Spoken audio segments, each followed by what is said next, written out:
Kuki khulai paibasingna saramba bunker ama mai thadoktuna mangankre lal hoba mari fagatpa ngamkre. Security force na ngarang tongan mafamsingda chathakiba operation da Kuki khulai paibasingna saramba bunker ama thugaikibaga loinana lal hoba mari su fagatpa ngamle hairi. Police ki pauna hai ngarang Kangpopi district ki Kangsu police station na konba Poland area da saramba bunker ama thugairaba matungda mai thadoktuna mangankre hairi. Amaromda Khongjom police station ki manung chanba Langthabal Khunau area da chathakiba operation na KCP taiba nganbagi kedarani fare hairi. Faraba miyo edudi wangu ahalu mayai lekai dagi Loitongbam boyai sing sahi nimfu manga amadi Churachandpur gi haujingna all DC office Bisnupur da leiba Khumanthem Dhanabir Singh Allies Naubi sahi kunipan kawi hairi. Amaromda KCP PSP Polybio Standing Committee Group gi lanmi amasu Saumbung Paurabi Road ki OFCI go gown manatagi fare hairi. Faraba miyo edu kaibi awang lekai dagi mabam amuzau maitai sahi kundareni hairi thaudo aduga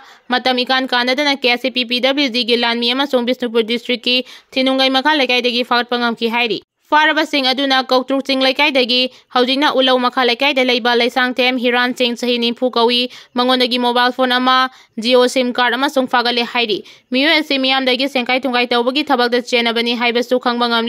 fagalaba miyo sing adu mari leinaba police station singda fagalaba polam sing aduga loinana khuchina hairi. Richter scale da 7.7 magnitude yauna hakiba yuada Myanmar amadi Thailand da state of emergency laktokre ngasi ayuk pung 12 yankai rom taba matamda yamna kanba mawongda yumlonariba Myanmar gi Sanghain city da epicenter oiduna Richter scale da 7.7 magnitude yauna hakiba yuada Thailand gi Bangkok da building kaya ningkhairatuna miyoi kuntra rom sikhibaga loinana miyoi tar kaya amana asopan nangan kre amadi Sanghain division da leiba division asibu fauna haliba hanwa thong namthakre hairi. Akanba yuwa si hakraba matung after sokta akanba mawongda Bangkok amadi Myanmar gi Mandalay city da yuwa hakiba yuwa aduda maruoina Bangkok city da awangba building kaya ningkhaiduna miyoi kuntra rom hena siba yauki aduga miyoi sama hena asopan nangki hairi. Mandalay city da su awangba building khara ningkhaibagi pau Irrawaddy da report tauri adubu Myanmar gi oina misimina yaubagi pau de leitri hairi. Amaromda ngasi ayu hakiba yuwa aduna maram oiraga Bangladesh amadi Bharat ki awang nongpok thangba state singda sumayai oirap oina yuwa haki adubo aso apan ate akai gi paudi haudik fawal leitri.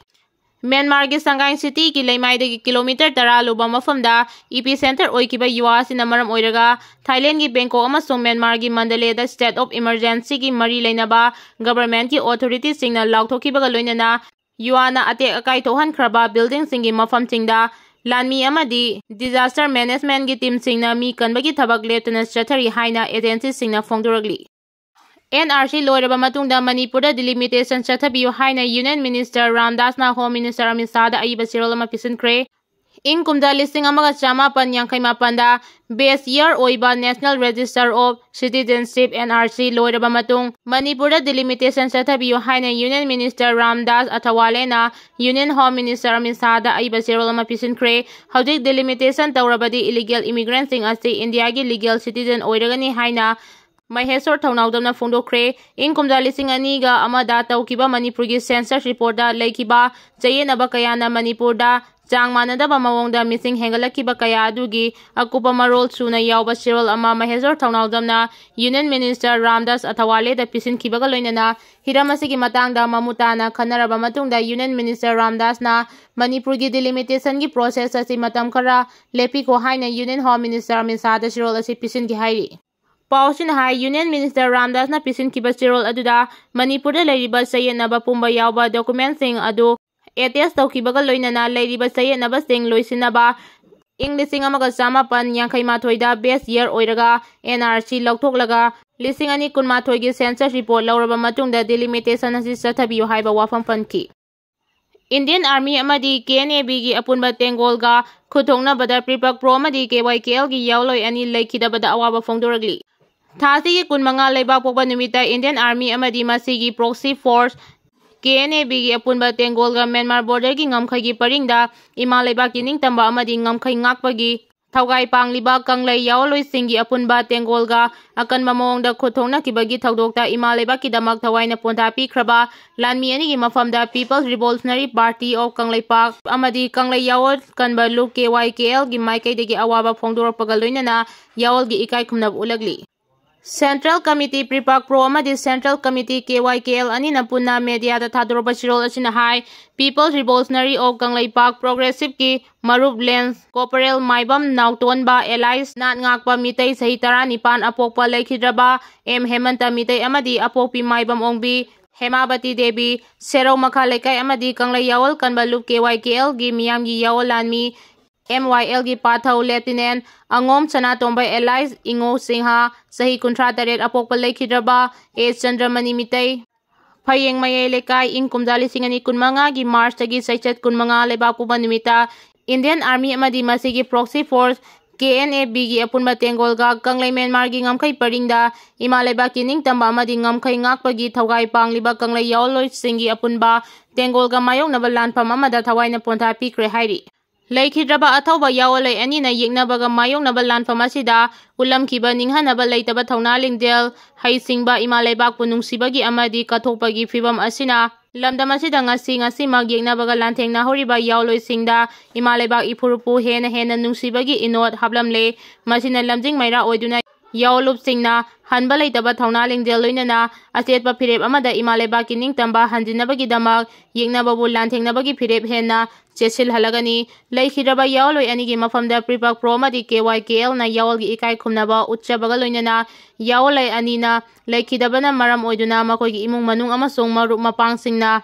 nanghauriba awaba saithengda saruk yazari haina aina thingraba lal holup anigi Central Committee na thokba chirol asina hairagli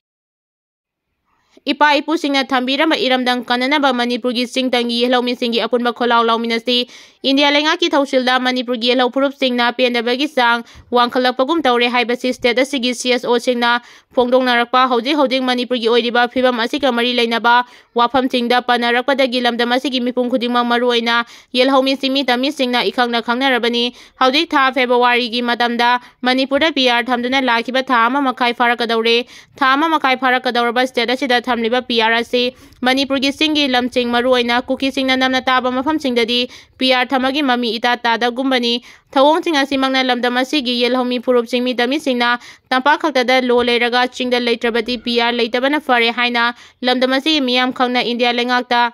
Kangalakba haurakpani haibada langadaba mande hauji state asigi tampaki lamda PR leibagi mami sapchana tabaga loinana Lengaki ya thangang na khusugulai kayamung mari lainaba loisangda nomayaw na makal maka kayagi khusugulai sing thingatuna sinaba haukrabasu Kuki taba singi lamching mafam singda leiba Kuki singna India lengaki mayokda leptuna makoina paiba nomayaw na khusugulai amata mari lainaba loisangda sinaroi haina phongna singnarabasu makha taba action laukataba asina takpadi chingda PR chanadraba haibagi wahang sing kayamu hangnabagi asawa maram ohelagli nakalama romdana Manipurda NRC mapungphana chanadringai matamda delimitation taunaba India lengang na honarapagi mami taragli Manipurgi hauji oriba phibam asida delimitation taubada state asigi yelhomi pumnamak lamdam asidagi pumut mutkiba yabagi mawong leirakpana ngasigi Manipurgi yelhomi pumnamangna state asida kanglon kaina changlakpa mapalangi miyoi sing mapungphana halankinaba NRC chana halaga delimitation tawgadabani haina chapmanaba kholau laubagi matamni haibasi khaminasi maramdi Manipurgi singi lamda maram chadana kulmasing ka hena sahi khara asida hengalakliba phuru kanglubasi Kuki singni haibasi state asigi miyamna khangbada natana haukiba state lengangna khangnaduna leikraba maram kanglon lana ka hena mising hengalakliba asi masa masagi maramda halandana delimitation tawrabadi Manipurgi yelhau mising maru phangna mutkiba yabagi oithokpa leiri maramaduna singi lam maru oina Kuki taba khak masingda PR leibagi mapung mami tahanduna Kuki lamhentu henba sing terrorist oiriba sing lona yadaba lal holub ama oina lauthoklaga makoina phongna pairiba nomai amadi bhom sing mapungphana fagalaga PR Manipurda lei haiba khanghanbaga loinana mapungphana Kuki lamhenba sing laksilaba matungda NRC chana halaga Manipurda delimitation tausi maduna trabadi state asida kanglon kaina changlakpa mitop singna Manipur asi makoigi khubam nungda soidana thamkhigani khangna state asi gelhomin singi apunba kholau lauminasi